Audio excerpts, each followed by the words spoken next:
Qu'est-ce qu'il y a? Oh non! Oh non! Punaise, j'ai un bouton de fièvre!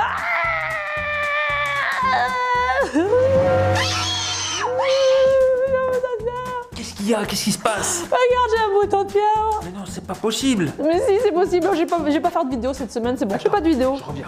Je fais pas de vidéo. Bonjour à tous, c'est Rachida, créatrice du blog sentez-vous-bien.com. J'espère que vous vous sentez bien. Alors aujourd'hui, j'avais décidé de ne pas faire de vidéo parce que j'ai un bouton de fièvre qui me défigure. Bon, je sais, j'exagère un petit peu. C'est vrai que c'est pas très joli, c'est pas très esthétique, mais ce n'est pas dangereux, donc no stress. Voilà, il va falloir quelques jours pour que ça cicatrise. Déjà, qu'est-ce que c'est le bouton de fièvre? En fait, c'est dû à un virus qui s'appelle HSV1.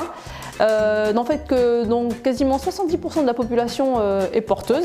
Il toucherait un Français sur 5 et 10 millions de Français seraient concernés par l'herpès labial, vous savez. Mais en fait, c'est un virus qui dort dans des ganglions qui se trouvent au niveau de notre cou, au niveau de certains nerfs. Le virus de l'herpès de la bouche, lui, il va rester dans un ganglion qu'on appelle le ganglion de Gasser qui est tout en haut. Et lorsqu'on a un coup de fatigue, lorsqu'il y a un changement de temps, lorsqu'on est enrhumé, lorsqu'on a un coup de stress, même lorsqu'on a nos menstruations, par exemple, chez nous les filles, eh bien ce virus peut se réveiller et venir se loger juste au niveau de la commissure de la lèvre. Comme vous pouvez le voir chez moi, je m'approche. Ne vous inquiétez pas, c'est pas contagieux par la caméra. Et donc sortir le fameux bouton de fièvre.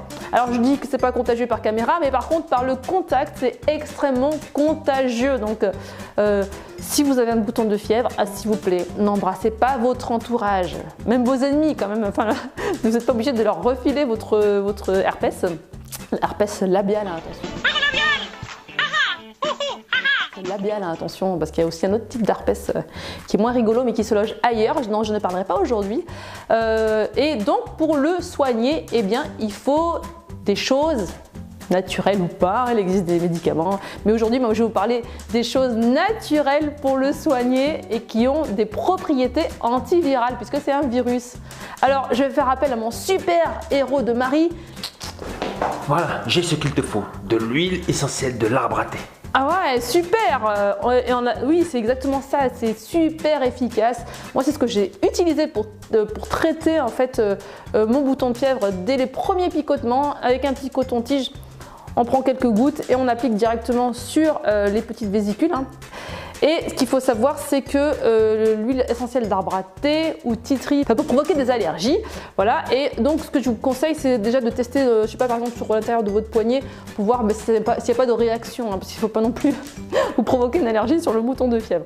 Donc ça, c'est super pour soigner naturellement un bouton de fièvre. Il faut l'appliquer 3 à 5 fois par jour, vraiment dès les premiers picotements. Hein. C'est parce que déjà, les virus se préparent. Une fois que les vésicules ont éclaté, en général, le virus il a été évacué. Et là, la deuxième partie va consister à traiter et à accélérer la cicatrisation. Et moi, ce que je conseille pour la cicatrisation, c'est le miel de thym.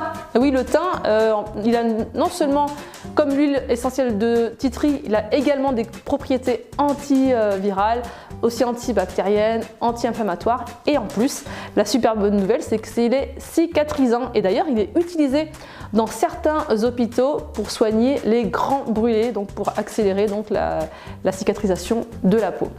Et j'ai d'autres solutions antivirales naturelles à vous proposer et qu'on a souvent dans notre cuisine ou dans notre salle de bain et je vais encore faire appel à mon super héros. Et voilà ce que j'ai trouvé. Ah super, bravo! Et oui, ça, c'est super efficace, ça ne chasse pas que les vampires, ça chasse aussi les boutons de fièvre.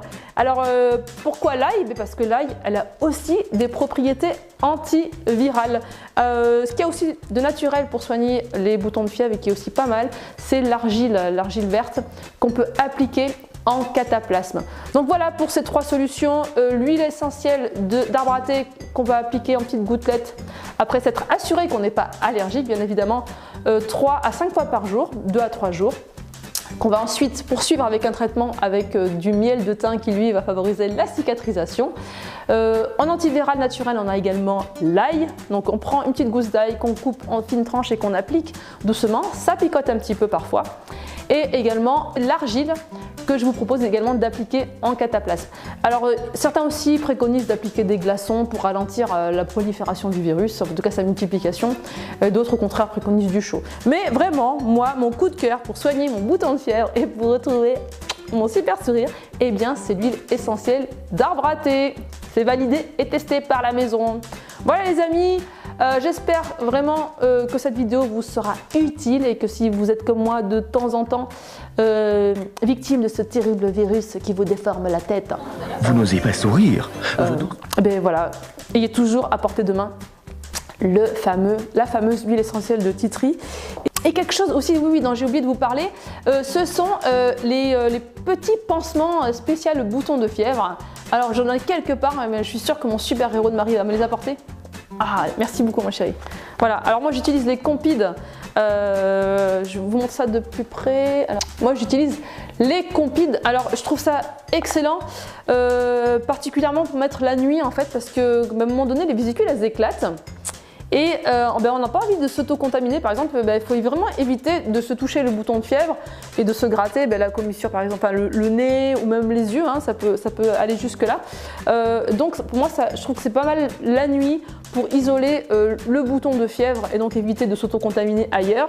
Et aussi c'est pas mal, je trouve, pour la fin, pour maintenir en fait une sorte d'humidité au niveau du bouton de fièvre et éviter en fait que les croûtes s'arrachent trop d'un coup parce que souvent ça saignote quoi. Voilà mes amis.